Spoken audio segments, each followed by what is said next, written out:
Read by Stephen Ball. The Diary of Mr. Poynter by M.R. James. The sale room of an old and famous firm of book auctioneers in London is, of course, a great meeting place for collectors, librarians, and dealers, not only when an auction is in progress, but perhaps even more notably when books that are coming on for sale are upon view. It was in such a sale room that the remarkable series of events began which were detailed to me not many months ago by the person whom they principally affected, namely Mr. James Denton, M.A., F.S.A., etc., etc., sometime of Trinity Hall, now, or lately, of Rencombe Manor, in the county of Warwick. He, on a certain spring day in a recent year, was in London for a few days upon business connected principally with the furnishing of the house which he had just finished building at Rencombe. It may be a disappointment to you to learn that Rencombe Manor was new. That I cannot help. There had, no doubt, been an old house, but it was not remarkable for beauty or interest. Even if it had been, neither beauty nor interest would have enabled it to resist the disastrous fire which about a couple of years before that date of my story had razed it to the ground. I am glad to say that all that was most valuable in it had been saved, and that it was fully insured, so that it was with a comparatively light heart that Mr. Denton was able to face the task of building a new and considerably more convenient dwelling for himself and his aunt, who consisted his whole ménage. Being in London with time on his hands, and not far from the sale room at which I have obscurely hinted, Mr. Denton thought that he would spend an hour there upon the chance of finding, among that portion of the famous Thomas collection of MSS, which he knew to be then on view, something bearing upon the history or topography of his part of Warwickshire. He turned in accordingly, purchased a catalogue, and ascended to the sale room, where, as usual, the books were disposed in cases, and some laid out upon the long tables. At the shelves, or sitting about the tables, were figures, many of whom were familiar to him. He exchanged nods and greetings with several, and then settled down to examine his catalogue and note the likely items. He had made good progress through about 200 of the 500 lots, every now and then rising to take a volume from the shelf and give it a cursory glance, when a hand was laid on his shoulder, and he looked up. His interrupter was one of those intelligent men, with a pointed beard and flannel shirt, of whom the last quarter of the 19th century was, it seems to me, very prolific. It is no part of my plan to repeat the whole conversation which ensued between the two. I must content myself with stating that it largely conferred to common acquaintances, e.g. to the nephew of Mr. Denton's friend, who had recently married and settled in Chelsea, to the sister-in-law of Mr. Denton's friend, who had been seriously indisposed, but was now better, and to a piece of china which Mr. Denton's friend had purchased some months before at a price much below its true value, from which you will rightly infer that the conversation was rather in the nature of a monologue. In due time, however, the friend bethought himself that Mr. Denton was there for a purpose, and said he, "What are you looking out for, in particular? I don't think there's much in this lot." "Why, I thought there might be some Warwickshire collections, but I don't see anything under Warwick in the catalogue." "No, apparently not," said the friend. "All the same, I believe I noticed something like a Warwickshire diary. What was the name again? Drayton, Potter, Painter, either a P or a D, I feel sure." He turned over the leaves quickly. "Yes, here it is. Poynter, lot 486.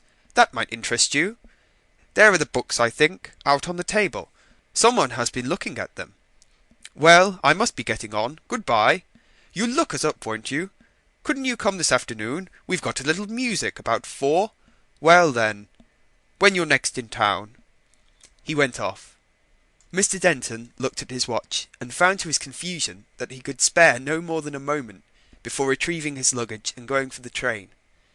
The moment was just enough to show him that there were 4 largish volumes of the diary, that it concerned the years about 1710, and that there seemed to be a good many insertions in it of various kinds. It seemed quite worth while to leave a commission of £25 for it, and this he was able to do for his usual agent entered the room as he was on the point of leaving it. That evening he rejoined his aunt at their temporary abode, which was a small dower house not many 100 yards from the manor. On the following morning the two resumed a discussion that had now lasted for some weeks as to the equipment of the new house. Mr. Denton laid before his relative a statement of the results of his visit to town, particulars of carpets, of chairs, of wardrobes, and of bedroom china. "Yes, dear," said his aunt, "but I don't see any chintzes here. Did you go to—" Mr. Denton stamped on the floor. Where else, indeed, could he have stamped? Oh dear, he said. "The one thing I missed. I am sorry. The fact is, I was on my way there, and I happened to be passing Robbins's." His aunt threw up her hands. "Robbins's? Then the next thing will be another parcel of horrible old books at some outrageous price. I do think, James, when I am taking all this trouble for you, you might contrive to remember the one or two things which I specially begged you to see after. It's not as if I was asking it for myself. I don't know whether you think I get pleasure out of it, but if so, I can assure you it's very much the reverse. The thought and worry and trouble I have over it you have no idea of, and you have simply to go to the shops and order the things." Mr. Denton interposed a moan of penitence. "Oh, aunt, yes, it's all very well, dear, and I don't want to speak sharply, but you must know how very annoying it is, particularly as it delays the whole of our business, for I can't tell how long. Here is Wednesday. The Simpsons come tomorrow, and you can't leave them. Then on Saturday we have friends, as you know, coming for tennis. Yes, indeed, you spoke of asking them yourself, but of course I had to write the notes, and it is ridiculous, James, to look like that. We must occasionally be civil to our neighbours. You wouldn't like to have it said that we were perfect bears. What was I saying? Well, anyhow, it comes to this, that it must be Thursday in next week at least before you can go into town again, and until we have decided upon the chintzes, it is impossible to settle upon one single other thing." Mr. Denton ventured to suggest that as the paint and wallpapers had been dealt with, this was too severe a view, but his aunt was not prepared to admit at the moment, nor indeed was there any proposition he could have advanced which she would have found herself able to accept. However, as the day went on, she receded a little from this position, examined with lessening disfavour the samples and price lists submitted by her nephew, and even in some cases gave a qualified approval of his choice. As for him, he was naturally somewhat dashed by the consciousness of duty unfulfilled, but more so by the prospect of the lawn tennis party, which, though an inevitable evil in August, he had thought there was no occasion to fear in May. But he was to some extent cheered by the arrival on Friday morning of an intimation that he had secured at a price of £12 10s the 4 volumes of Poynter's manuscript diary, and still more by the arrival on the next morning of the diary itself. The necessity of taking Mr. and Mrs. Simpson for a drive in the car on Saturday morning, and of attending to his neighbours and guests that afternoon, prevented him from doing more than open the parcel until the party had retired to bed on the Saturday night.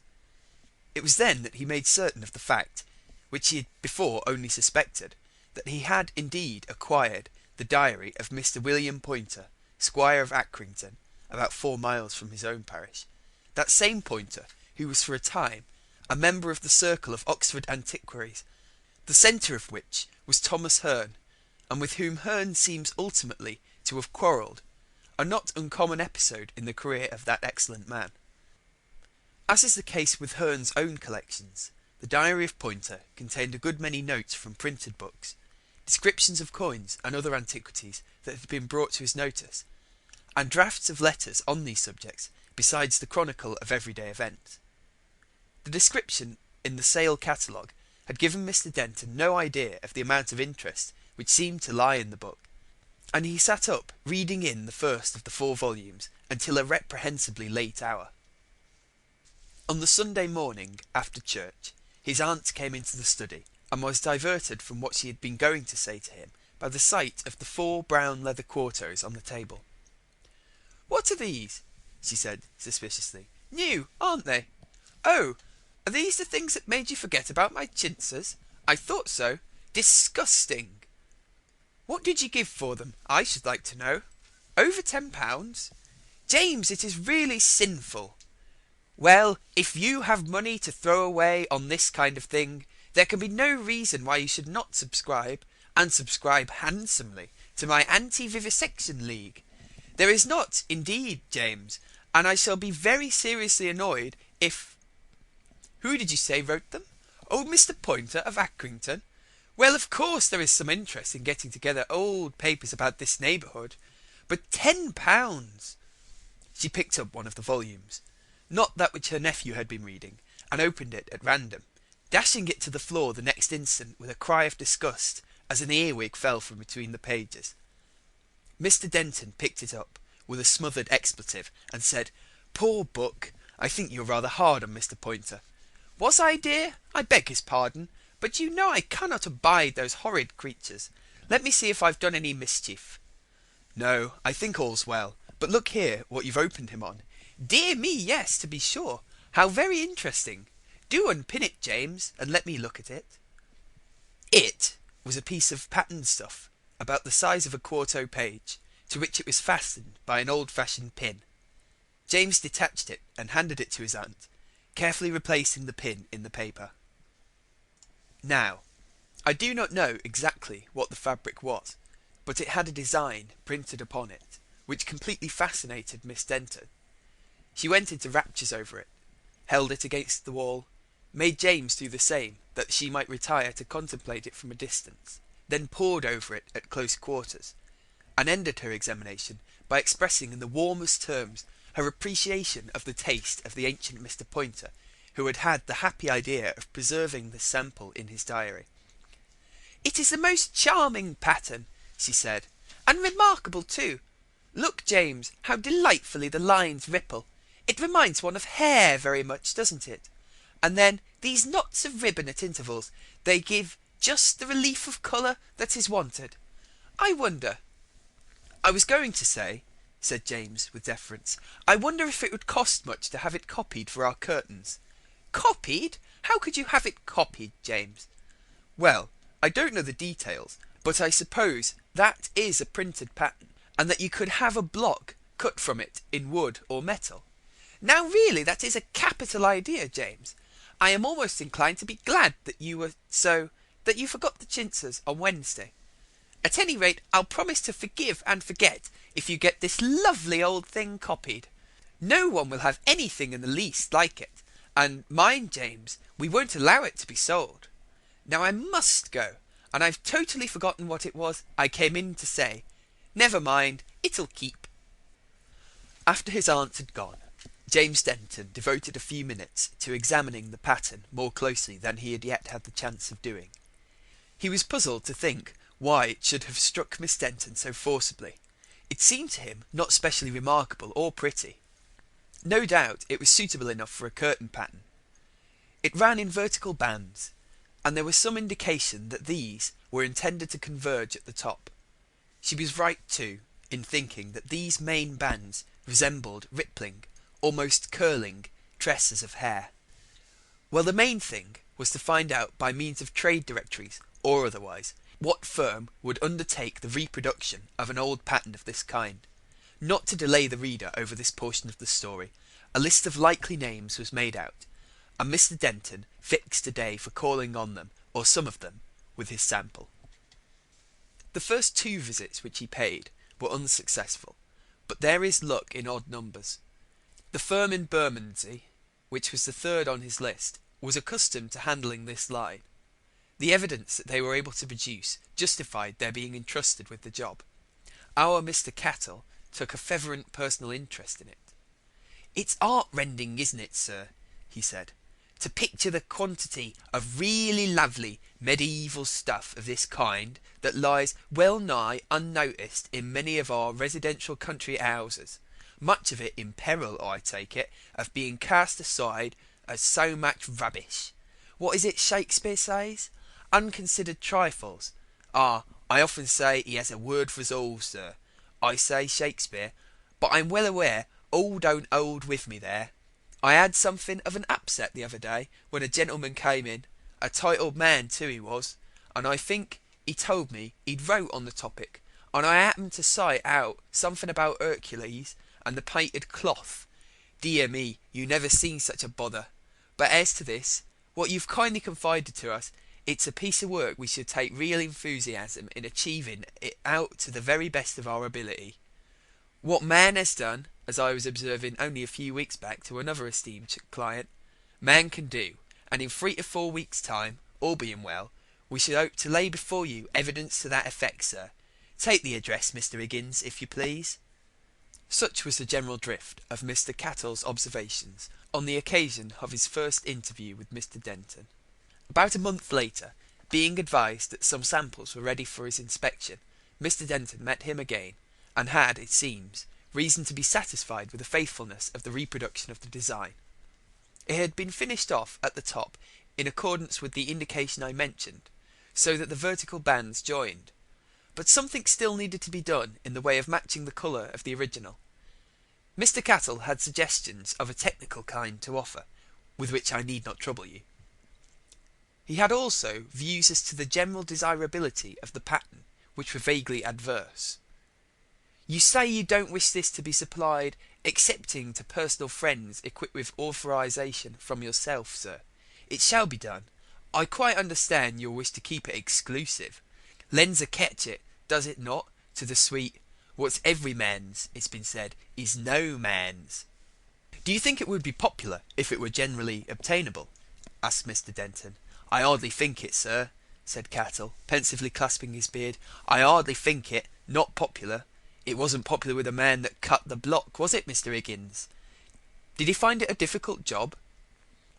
"He'd no call to do so, sir, but the fact is that the artistic temperament, and our men are artists, sir, every single one of 'em, true artists as much as many that the world styles by the term. It's apt to take some strange, hardly accountable likes or dislikes, and here was an example. The 2 or 3 that I went to inspect the progress, language I could understand, for that's habitual to him, but real distaste for what I shall call a dainty enough thing, I did not, nor am I able to fathom. It seemed," said Mr. Cattle, looking narrowly upon Mr. Denton, "as if the man scented something almost evil in the design." "Indeed? Did he tell you so? I can't say I see anything sinister in it myself." "Neither can I, sir. In fact, I said as much. 'Come, Gatwick,' I said, 'what's to do here? What's the reason of your prejudice?' For I call it no more than that. But no explanation was forthcoming, and I was merely reduced, as I am now, to the shrug of the shoulders and a cui bono. However, here it is." And with that, the technical side of the question came to the front again. The matching of the colours for the background, the hem, and the knots of ribbon was by far the longest part of the business, and necessitated many sendings to and fro of the original pattern and of new samples. During part of August and September, too, the Dentons were far away from the manor, so that it was not until October was well in that a sufficient quantity of the stuff had been manufactured to furnish curtains for the 3 or 4 bedrooms which were to be fitted up with it. On the feast of Simon and Jude, the aunt and nephew returned from a short visit to find all completed, and their satisfaction at the general effect was great. The new curtains, in particular, agreed to admiration with their surroundings. When Mr. Denton was dressing for dinner, and took stock of his room, in which there was a large amount of the chintz displayed, he congratulated himself over and over again on the luck which had first made him forget his aunt's commission, and had then put into his hands this extremely effective means of remedying his mistake. The pattern was, as he said at dinner, so restful, and yet so far from being dull. And Miss Denton, who, by the way, had none of the stuff in her own room, was much disposed to agree with him. At breakfast next morning he was induced to qualify his satisfaction to some extent, but very slightly. "There is one thing I rather regret," he said, "that we allowed them to join up the vertical bands of the pattern at the top. I think it would have been better to leave that alone." "Oh?" said his aunt, interrogatively. "Yes, as I was reading in bed last night, they kept catching my eye rather. That is, I found myself looking across at them every now and then. There was an effect as if someone kept peeping out between the curtains in one place or another, where there was no edge. I think this was due to the joining up of the bands at the top. The only other thing that troubled me was the wind. Why, I thought it was a perfectly still night. Perhaps it was only on my side of the house, but there was enough to sway my curtains and rustle them more than I wanted. That night a bachelor friend of James Denton's came to stay, and was lodged in a room on the same floor as his host, but at the end of a long passage, halfway down which was a red baize door, put there to cut off the draught and intercept noise. The party of 3 had separated. Miss Denton a good first, the 2 men at about 11. James Denton, not yet inclined for bed, sat himself down in an armchair and read for a time. Then he dozed, then he woke and bethought himself that his brown spaniel, which ordinarily slept in his room, had not come upstairs with him. Then he thought he was mistaken, for happening to move his hand, which hung down over the arm of the chair within a few inches of the floor, he felt on the back of it just the slightest touch of a surface of hair, and stretching it out in that direction, he stroked and patted a round something. But the feel of it, and still more the fact that instead of a responsive movement, absolute stillness greeted his touch, made him look over the arm. What he had been touching rose to meet him. It was in the attitude of one that had crept along the floor on its belly, and it was, so far as could be recollected, a human figure. But of the face which was now rising to within a few inches of his own, no feature was discernible, only hair. Shapeless as it was, there was about it so horrible an air of menace that he bounded from his chair and rushed from the room. He heard himself moaning with fear, and doubtless he did right to fly. As he dashed into the baize door that cut the passage in two, and, forgetting that it opened towards him, beat against it with all the force in him, he felt a soft ineffectual tearing at his back, which all the same seemed to be growing in power, as if the hand, or whatever worse than a hand was there, were becoming more material as the pursuer's rage was more concentrated.